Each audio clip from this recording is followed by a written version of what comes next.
नमस्कार, मी दिनराज वाघमारे, जय भारत न्यूजमध्ये आपल्या सर्वांचं स्वागत आहे. मी आहे सध्या लातूर जिल्ह्यातील उदगीर या ठिकाणी आणि आपल्या पाठीमागं जो दिसतो तो उदगीरचा हा सुप्रसिद्ध ऐतिहासिक असा किल्ला आहे. तर आज आम्ही उदगीरला येण्याचं कारण म्हणजे अखिल भारतीय मराठी पत्रकार परिषदेचं 46वे राष्ट्रीय अधिवेशन उदगीर या ठिकाणी भरवलेलं आहे.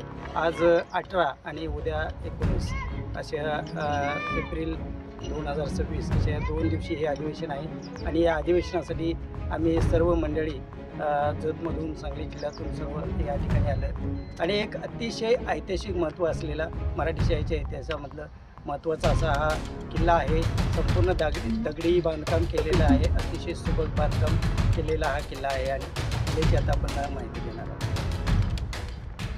इथं पाहतो की हा उदगीरचा अतिशय ऐतिहासिक असा किल्ला आहे आणि मराठी शाहीच्या इतिहासामध्ये उदगीरच्या किल्ल्याला अनन्यसाधारण महत्त्व आहे. संपूर्ण दगडामध्ये बांधलेला व चारी बाजूने खोल खंदक असलेला हा किल्ला अतिशय सुस्थितीत आजही आहे.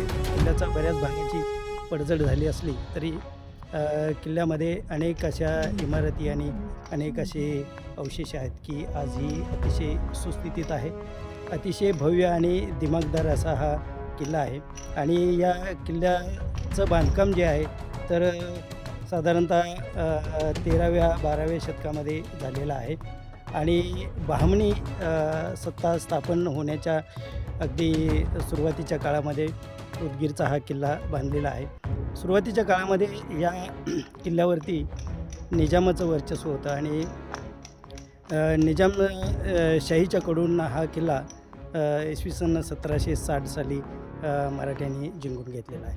सदाशिवराव भाऊ पेशवे यांनी उदगीरच्या किल्ल्यावरती चाल केली आणि निजामाचा पाडाव करून हा किल्ला जिंकून घेतला आणि त्यानंतर मराठ्यांची सत्ता या उदगीरच्या किल्ल्यावरती स्थापन झालेली आहे. तर उदयगिरी नावाचे एक ऋषी या परिसरामध्ये त्यांचं वास्तव्य होतं आणि उदयगिरी ऋषी यांच्या नावावरून पुढं उदगीर आणि उदगीर किल्ला असं या किल्ल्याचं नाव पडलेलं आहे.